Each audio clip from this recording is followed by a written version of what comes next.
ایک روایت آپ کی نظر سے بھی گزری ہوگی کہ جہاں پہ ایک محفل ہوئی ہے اور اس محفل میں اللہ کا اور اللہ کے رسول صلی اللہ علیہ وآلہ وسلم کا ذکر نہیں ہوا تو وہ مردوں کی محفل ہے.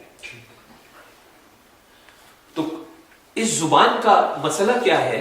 کسی بزرگ کی مجھے کال پہنچا مجھ تک، میں نے پڑھا کہیں کہ اس زبان کا مسئلہ یہ ہے کہ اسے بولنے کی وہ ہے نا بیماری کہہ لیں جو مرضی کہہ لیں، تو بولنے کا بہت شوق ہے اس کو، تو اس کو بولنے کے لیے کچھ پڑھنے کو دے دو، اللہ کا نام دے دو، اللہ کے اسماء میں سے کوئی اسم دے دو، کوئی آیت دے دو، کوئی درود کوئی دے دو، اس طرح سے، تاکہ اس کا بولنے کی وہ جو پنجابی میں چاس جو ہے نا وہ ختم ہو جائے، اس کو تسلی ہو جائے. کیونکہ اگر اس کے علاوہ یہ بولے گی تو پھر غیبت کا خطرہ، خرافات کا، ٹھٹھے کا، دوسرے لوگوں کے مذاق اڑانے کا، یہ خطرات ہیں.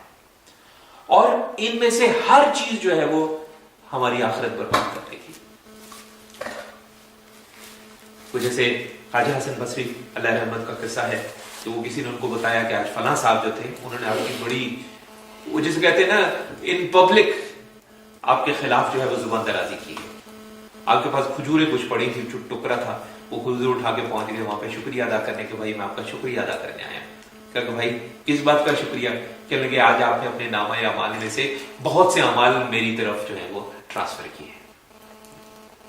اچھا ویسے قصوں کا ایک اور بھی ذہن میں رکھیں کہ بہت سے لوگوں سے آپ کو ایک ہی چیز یہاں پہ ہمارے یہاں ملتی ہے، اسی لیے ہم حدیث کا جو طریقہ کار ہے وہ جو ایک سند کا، اس کے علاوہ جتنی بھی روایات ہیں ان کو ہم ٹھیک ہے لے لیتے ہیں.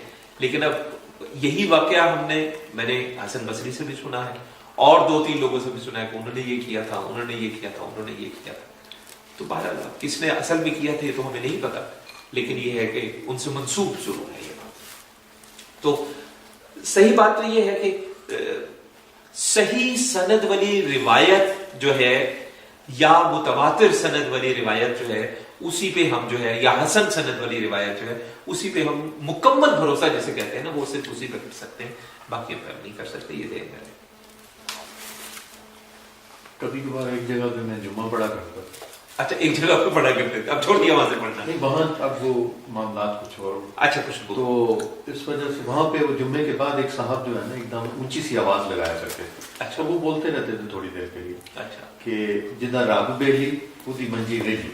اچھا ویسے بولتے رہتے تھے کہ جدھر رب بیلی ادی منجی ریلی. ہاں بس بات ٹھیک ہے ویسے. اسی طرح سورہ السجدہ کے اندر بھی آیت 15 اور 16 کے اندر تذکرہ ہے کہ ہماری آیات پر تو وہ لوگ ایمان لاتے ہیں جنہیں یہ آیات سنا کر جب نصیحت کی جاتی ہے تو وہ سجدے میں گر پڑتے ہیں اور اپنے رب کی حمد کے ساتھ اس کی تسبیح کرتے ہیں اور تکبر نہیں کرتے ہیں. ان کی پیٹھیں بستروں سے الگ رہتی ہیں، اپنے رب کو خوف اور طمع کے ساتھ پکارتے ہیں اور جو کچھ رزق ہم نے انہیں دیا ہے اس میں سے وہ خرچ کرتے ہیں.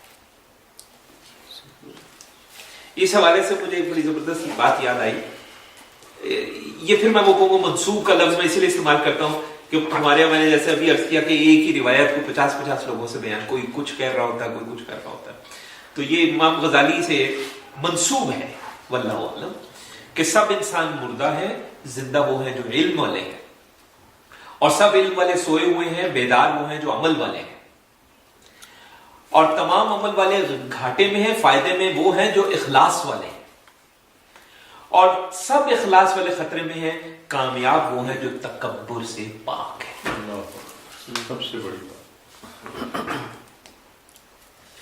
عاجزی، انکساری، یہ جو ہیں یہ اصل آپ سمجھ لیں کہ عمل کے اندر ان چیزوں کا آنا اخلاص کے ساتھ بہت ضروری ہے. اگر یہ نہیں ہے تو کہیں نہ کہیں کچھ نہ کچھ گڑبڑ جو ہے وہ ہو ہی جاتی ہے.